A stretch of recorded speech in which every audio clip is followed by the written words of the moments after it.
Break के बाद एक बार फिर से आपका स्वागत देख रहे हैं। आप देख रहे हैं इंडिया न्यूज। सबसे पहले देश विश्व में लगातार विश्व युद्ध का खतरा बना हुआ है और अब दुनिया के अलग अलग देश ऐसे हैं जो लगातार अलग अलग देशों पर निगाह इसलिए भी रख रहे हैं क्योंकि रूस यूक्रेन का युद्ध करीब 2.5 साल हो चुका है। ईरान इजरायल में टकराव हर दिन के साथ आगे बढ़ रहा है और ये जो अलग अलग तसल की खबरें हैं अलग अलग देशों के बीच में, उससे विश्व युद्ध का खतरा और ज्यादा बढ़ गया है। इसीलिए हम पूछ रहे हैं, क्या ये विश्व युद्ध की आहट है? रूस का यूक्रेन पर बेहद गंभीर इन सभी हालातों के बीच में सामने आया है। यूक्रेन पर एटमी युद्ध करवाने का आरोप लगा दिया है रूस कह रहा है एटमी युद्ध करवाना चाहता है यूक्रेन। कुर्स्क परमाणु प्लांट पर हमला कर सकता है। हमले का आरोप रूस पर डाल सकता है, यानी कि यूक्रेनी सैनिक जो पहली बार रूस की सीमा में दाखिल होकर एक के बाद एक हमले कर रहे हैं, रूस के अलग अलग इलाकों पर कब्जे कर रहे हैं। ऐसे में रूस ये कह रहा है कि यूक्रेन कभी भी एटमी युद्ध करवा सकता है। एटमी युद्ध करवाना इनफैक्ट चाहता है यूक्रेन। कुर्स्क परमाणु प्लांट पर हमला कर सकता है और इस हमले का आरोप भी वो रूस पर डाल सकता है। ये गंभीर आरोप लगा दिया है रूस ने यूक्रेन पर। यूक्रेन जो कि भारी तबाही झेल रहा है, अभी भी झेल चुका है और झेल रहा है, और ऐसे में रूस की सीमा में जब दाखिल हुए हैं यूक्रेनी सैनिक और रूस ठीक वही जख्म इस वक्त झेल रहा है जो कि यूक्रेन पिछले 2.5 साल से झेलता आया है, तो रूस ऐसे में भड़क भी रहा है। पुतिन एक के बाद एक हमले के इंस्ट्रक्शंस दे भी रहे हैं, लेकिन रूस ने लगा दिया है बड़ा आरोप, कह रहा है कि एटमी युद्ध करवाना चाहता है यूक्रेन। अब ऐसे में क्रीमिया पर यूक्रेन का कब्जा हुआ तो आखिर होगा क्या, क्योंकि लगातार यूक्रेनी सैनिक आगे बढ़ रहे हैं, रूस के अलग अलग इलाकों में हमला कर रहे हैं। अगर ऐसा होता है कि क्रीमिया पर कब्जा हुआ तो होगा क्या? यूक्रेन ब्लैक सी फ्लीट को तबाह कर सकता है, जिससे तबाही बड़ी होगी। यूक्रेन पर काला सागर से मिसाइल हमले भी किए जा सकते हैं। ऐसे में रूसी एयरबेस पर यूक्रेन का कब्जा हो जाएगा अगर हालात इसी तरीके से चलते रहे। रूस के फाइटर जेट क्रीमिया से उड़ नहीं पाएंगे, ये एक बड़ी मुश्किल खड़ी हो जाएगी रूसी सैनिकों के सामने। साथ ही साथ रूसी फाइटर जेट यूक्रेन पर हमले भी नहीं कर पाएंगे। यहां से जहां से लगातार यूक्रेन पर हमले होते रहे, उसी जड़ को काटना चाहता है यूक्रेन और इसीलिए यूक्रेनी सैनिक लगातार आगे बढ़ रहे हैं। क्रीमिया पर यूक्रेन के हमले आखिर क्यों बढ़े हैं, इसके पीछे स्ट्रैटेजी क्या है, ये भी जानिए। क्रीमिया में रूस की ब्लैक सी फ्लीट का हेडक्वार्टर है। ब्लैक सी फ्लीट से ही यूक्रेन पर क्रूज हमले होते हैं, इसीलिए तबाही यूक्रेन ने झेली है। यूक्रेन पर क्रीमिया एयरबेस से हमले करता है रूस और क्रीमिया से उड़कर हमले करते हैं रूसी फाइटर जेट, इसीलिए वहीं पहुंचकर यूक्रेनी सैनिक तबाही करना चाहते हैं। दक्षिणी यूक्रेन में रूसी सेना को क्रीमिया से ही सप्लाई होती है।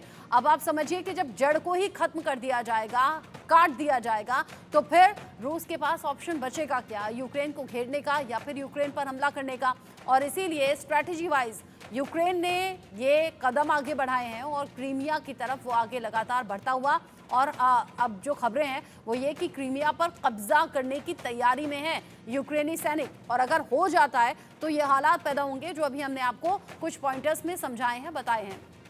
इस पर बात करने के लिए captain retired doctor DK Pandey मेरे साथ में जुड़ गए हैं और जो भारतीय वायुसेना से ताल्लुक रखते हैं। अरविंद तेजावत जी मेरे साथ में हैं, विदेश मामलों के जानकार हैं। आप दोनों का ही बहुत स्वागत। जिस तरीके के हालात अभी बने हुए हैं, कैप्टन DK पांडे, एक तरफ तो यूक्रेन में भारी तबाही, यूक्रेन इस तबाही को पिछले करीब 2.5 साल से झेल रहा है।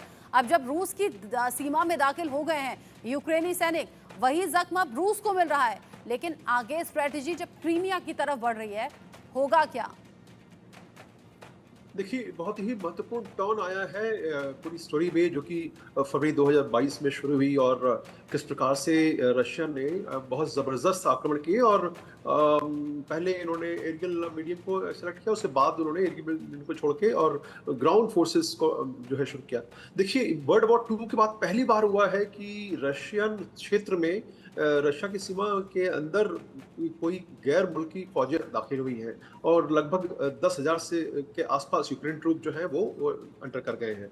साथ में दो बातें जो बहुत ही महत्वपूर्ण इस समय सामने आ रही हैं, एक तो क्रीमिया पर अगर अटैक कर लेता है यूक्रेन और उस पर कब्जा कर लेता है तो एक बहुत बड़ा साइकोलॉजिकल साइकोलॉजिकल जो है प्रेशर पड़ेगा रशिया पर, क्योंकि रशिया इतने जो जो वर्चस्व बनाए हुए था अभी तक के रशिया यूक्रेन कॉन्फ्लिक्ट के अंदर, वहाँ थोड़ा सा वो रिसीविंग एंड पर आ गया है। दूसरी बात कि कुर्स्क के अंदर एक इनका न्यूक्लियर प्लांट है, ऐसी भी उम्मीद की जाती है कि यूक्रेन फोर्सेस वहाँ भी अटैक करती है। और जो अभी रशिया की तरफ से ये आया है कि अगर आपने न्यूक्लियर प्लांट पर अटैक करने का प्रयास किया तो फिर न्यूक्लियर युद्ध हो सकता है। तो ये जो है पोस्टरिंग देखिए, हम देख रहे हैं पिछले 2 साल से 2 ढाई साल से कि किस प्रकार से न्यूक्लियर वेपन्स को लेकर काफ़ी ज़बरदस्त पोस्टरिंग की गई। और मैं पूरा कॉन्फिडेंट हूँ कि इनका प्रयोग नहीं होगा। रीज़न उसका ये है कि सबको पता है कि इससे क्या तबाही होती है। तो 2 बड़े महत्वपूर्ण जो पॉइंट यहाँ पे उठते हैं। पहली बात कि जो साइकोलॉजिकल इम्पैक्ट वो पड़ेगा रशियन फोर्सेस पर, वो एक नेगेटिव होगा और यूक्रेन की सेनाओं के लिए वो एक पॉजिटिव डेवलपमेंट होगा। दूसरी बात, अगर क्रीमिया को किसी भी प्रकार से यूक्रेन सेना कब्जा कर लेती है, तो मेरे ख्याल से ये बहुत ही बड़ी शर्मिंदगी की बात होगी रशिया के लिए, क्योंकि वो शुरू से क्रीमिया पर जो उनका कब्जा था, वो माना जा रहा था क्रीमिया उनका गढ़ है, और वो ये क्लेम करते रहे कि वहाँ के जो लोग हैं वो रशिया समर्थक हैं और रशियन ही हैं। तो इन सब के बीच में जो समीकरण बन रहा है, थोड़ा सा वो मुश्किलात पैदा करने वाला है। लास्ट पॉइंट इसमें मैं ऐड करना चाहूँगा कि जब ऐसे हालात पैदा होंगे तो रशिया के पास करता मरता क्या न करता वाली जो कंडीशन में पहुंचेगा, तब वो एक अपना अलग कदम उठाएगा। निश्चित रूप से ये न्यूक्लियर नहीं होगा, जहां तक मेरा विश्वास है, क्योंकि आज के जमाने में न्यूक्लियर वेपन्स एक पॉलिटिकल पोस्चरिंग के लिए है, डिप्लोमेटिक पोस्चरिंग के लिए वेपन बन गए हैं, और वो एक्चुअल में प्रयोग नहीं करेंगे। हमें सबको पता है कि किस प्रकार से डैमेज होते हैं न्यूक्लियर फोर्स के इस्तेमाल से। तो अब जो एरियल अटैक की बात हो रही है कि किस प्रकार से जो अभी जो खबरें आई है कि Su-24 को भी इन्होंने, जो यूक्रेन में था, उसको भी इन्होंने टारगेट किया है और उसको डिस्ट्रॉय किया है। तो रशियन डेफिनेटली अब एरियल मीडियम से, क्योंकि अभी तक उन्होंने एरियल मीडियम का प्रयोग नहीं किया था उतना जितना करना चाहिए, क्योंकि एयर सुपीरियरिटी और कंट्रोल ऑफ एयर के बहुत ही इंपॉर्टेंट एलिमेंट हैं आज के मॉडर्न वॉरफेयर के। वो दोनों ही देश जो है वो एयर वॉरफेयर से उन्होंने थोड़ा बहुत अपने आप को दूर रखा। केवल ड्रोन अटैक जरूर होते रहे, और ड्रोन से बहुत कुछ हासिल किया गया जो इतिहास में कभी नहीं हुआ, वो चीजें भी हासिल की गई। तो रशिया अब शायद अपने एयरफोर्स को एक्टिवेट करके और इन सेनाओं पर कुठाराघात कर सकता है। लेकिन एक इसमें कमी और आती है, मुश्किलात उसके साथ आएगी कोलेटरल डैमेज की, कि उसको जब वो टारगेट करेगा यूक्रेन फोर्स को, तो रशियन जो मूल के लोग हैं उन पर भी निशाना पड़ सकता है, उनको भी डैमेज हो सकता है। अब नुकसान तो चौतरफा ही होगा, और दोनों तरफ नुकसान अब इसलिए है क्योंकि युद्ध के हालातों में यही होता है। ऐसा नहीं है कि नुकसान एक तरफ होता है। यूक्रेन ने बड़ी तबाही झेली, वहाँ कुछ ऐसा सच बचा भी नहीं है जिससे बर्बाद कर दिया जाए। लेकिन हाँ, अब पलटवार जब रूस की तरफ आया है, यूक्रेन की तरफ से, तो रूस में भी ऐसी तबाही है जो आम लोगों तक भी पहुँचेगी। मैं रुक करूँ इसमें आगे, लेकिन बड़ी खबर उससे पहले कुर्स्क से जुड़ी हुई है। अरविंद तेजावत जी से मैं उनका रिएक्शन लूँ, लेकिन उससे पहले कुर्स्क, जहाँ पर जंग के हालात बने हुए हैं, और कुर्स्क की जंग में रूस को बहुत बड़ा झटका लगा है। कुर्स्क जहां पर रूसी सेना को बड़ा नुकसान हुआ है। यूक्रेन के हमले में रूसी हेलीकॉप्टर तबाह हो गए हैं। यूक्रेन ने Ka-52 हेलीकॉप्टर को पूरी तरह से तबाह कर दिया है। एयर स्पेस में घुस जाना, फाइटर जेट्स का ना उड़ना, या फिर हेलीकॉप्टर को तबाह कर देना, ये सब कुछ यूक्रेनी सैनिकों की तरफ से अब बहुत ही एग्रेसिव मोड में हो रहा है। अरविंद तेजावत जी, रूसी सैनिक यहाँ पीछे हटते हुए नजर आ रहे हैं, यूक्रेनी सैनिक भारी पड़ते हुए नजर आ रहे हैं। क्रीमिया की तरफ नजर, एयर स्पेस की तरफ यूक्रेनी सैनिक बढ़ रहे हैं, लेकिन यहाँ हेलीकॉप्टर भी तबाह कर दिया रूस का। बिल्कुल रचना जी, दरअसल नेपोलियन बोनापार्ट ने बोला था कि जो लड़ाइयाँ हैं या युद्ध हैं वो दिमाग से जीते जाते हैं। तो अगर कोई दिमागी तौर पर अगर हार चुका है पहले ही, तो उसका जीतना थोड़ा सा मुश्किल होता है। यहाँ यूक्रेन जो लड़ाई लड़ रहा है वो अपने अस्तित्व की लड़ाई लड़ रहा है, और वहाँ का जो एक एक नागरिक है वह रूस के खिलाफ अपनी जान तक देने के लिए उतारू है। वहीं पर रूस जो है, यह लड़ाई दरअसल जो खासकर रूसी सैनिक है पुतिन को छोड़कर, वो ये कह रहे हैं कि ये पुतिन हमने नहीं देखा था, हम जिस पुतिन को जानते हैं वो तो बहुत ही अलग किस्म का था। यह तो पूरे ईगो की लड़ाई है जो पुतिन की है। यहाँ पर क्योंकि वो मानसिक रूप से न तो रूसी जनता में उसका कोई खास समर्थन है, क्योंकि वहां पे बहुत बड़े तौर पर नरसंहार हो रहा है, और दूसरा ये भी है कि 90 से पहले तक तो ये जो यूक्रेन है वह रूस का ही हिस्सा हुआ करता था।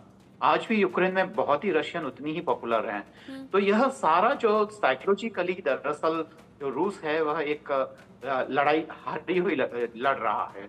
बिल्कुल ठीक दूसरा आप ये कह है रहे हैं। कि अभी एक तरफ तो यूक्रेन के वार और पास पलटवार हो रहा है, साइकोलॉजिकली भी युद्ध कई बार जीते और लड़े जाते हैं, और उसी मोड में अभी यूक्रेनी सैनिक है। एक और बड़ा अपडेट है, ज़ेपोरिजिया से बड़ा अपडेट है। ज़ेपोरिजिया न्यूक्लियर प्लांट के पास हमले की खबर है और रूस इसमें दावा कर रहा है कि यूक्रेन ने हमला किया है। हमले के बाद IAEA का ये बड़ा दावा सामने आया, न्यूक्लियर सुरक्षा की स्थिति बिगड़ गई है।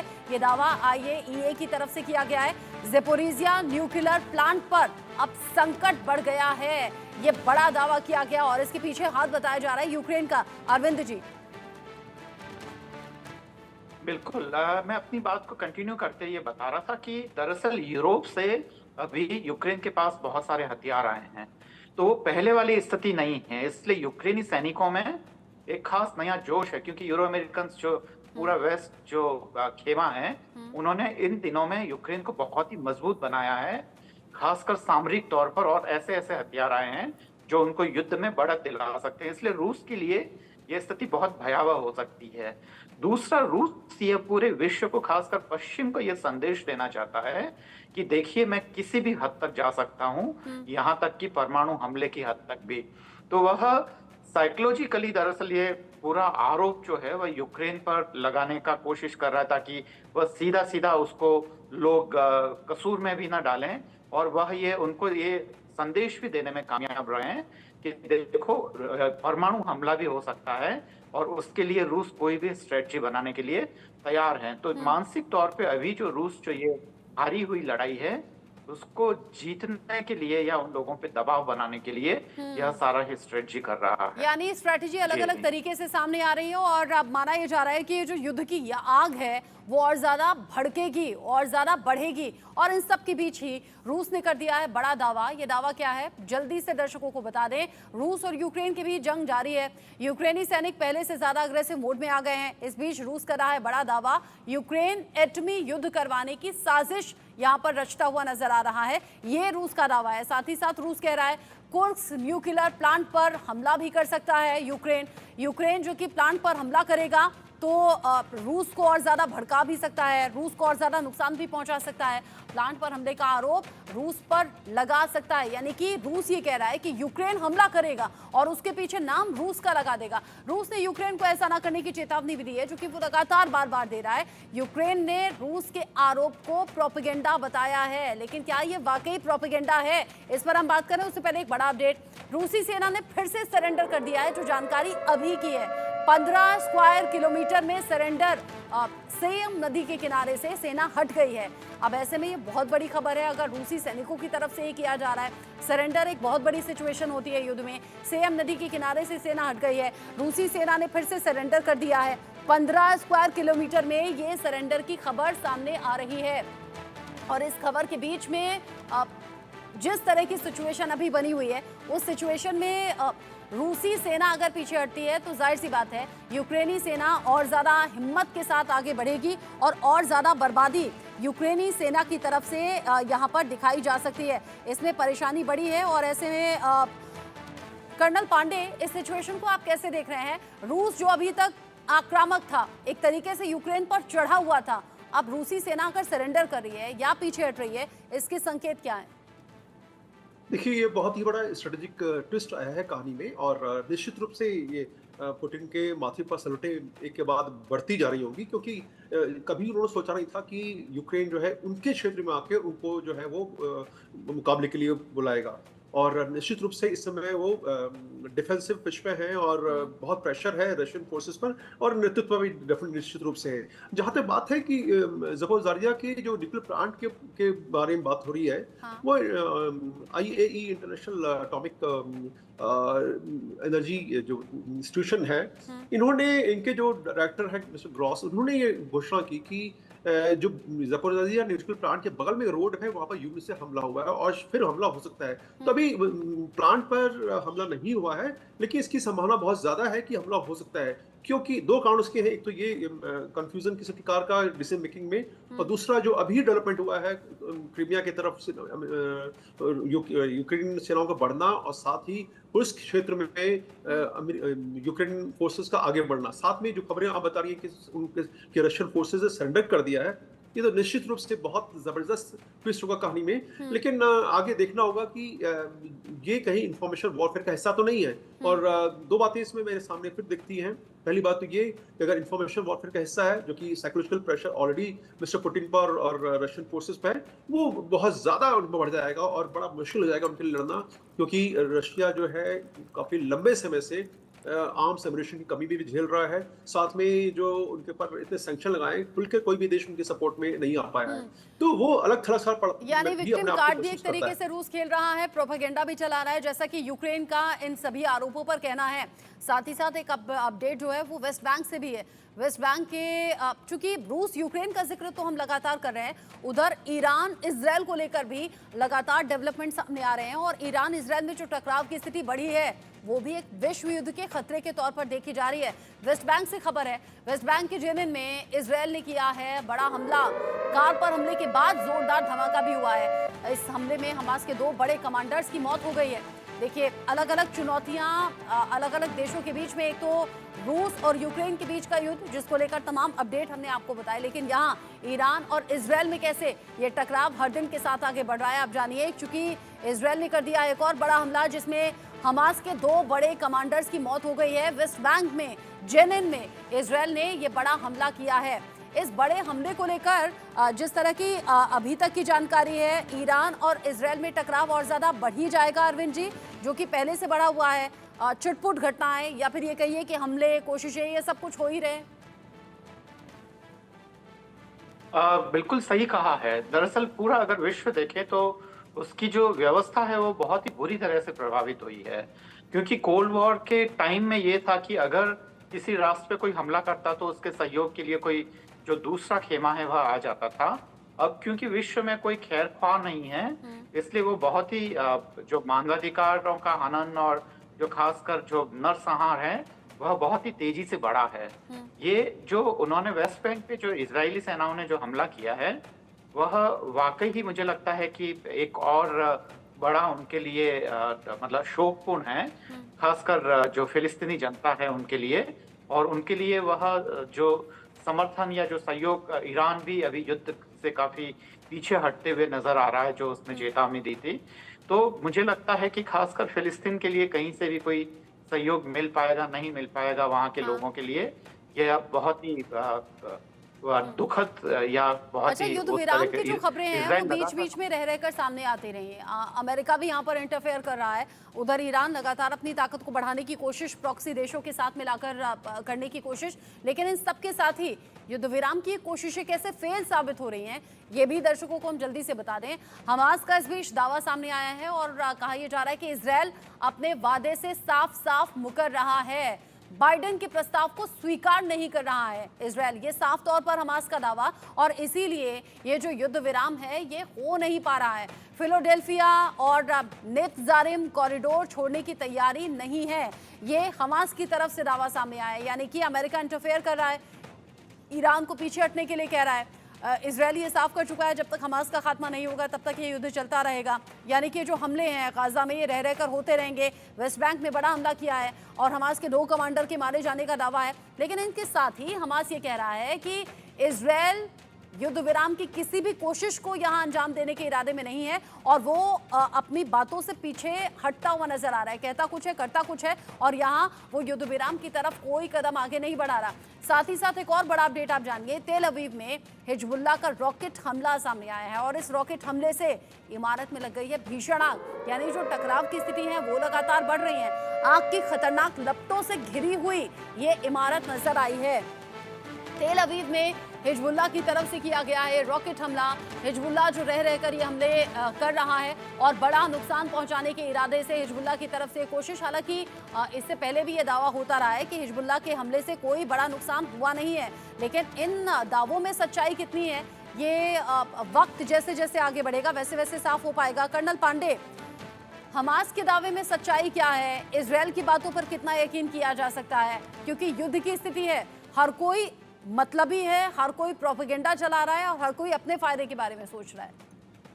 देखिए, जब से हमास के नेता हानिये की जो है वो हत्या की गई ईरान में, तेहरान में, उसके बाद से ईरान बहुत बौखलाया हुआ है और खुल के वो नहीं आ पा रहा है, क्योंकि जो वहाँ पर जो मिडल ईस्ट में सेंट्रल एशिया के जो कंट्रीज हैं, इनके बीच में अंडर करंट्स बहुत सारे हैं। तो एक था जो कि ये उम्मीद की जा रही थी कि शायद वो सभी देश एक साथ मिलकर इजराइल पर अटैक करें, उसकी संभावनाएं जो है समय के साथ वो क्षीण होती चली गई।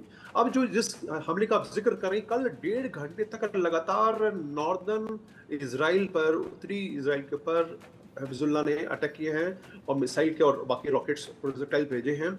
और जिन दो कमांडरों की बात आप कर रही हैं, वो अहमद अबू अर्रा और राफिद दवासी, ये बहुत ही उनके इम्पोर्टेंट थे, जो कि जन्नी जिली में ऑपरेट कर रहे थे और हमास के लिए बहुत ही इंपॉर्टेंट थे।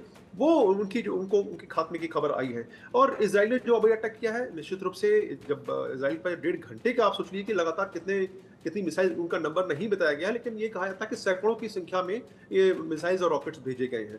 तो नॉर्दर्न इसराइल में क्या डैमेज हुआ है, उसका असेसमेंट अभी आना बाकी है डिटेल में। लेकिन साथ में जो शांति वार्ता की बात चल रही है कि वो अभी भी अमेरिका ने जो है उसकी जो है उम्मीद नहीं छोड़ी है।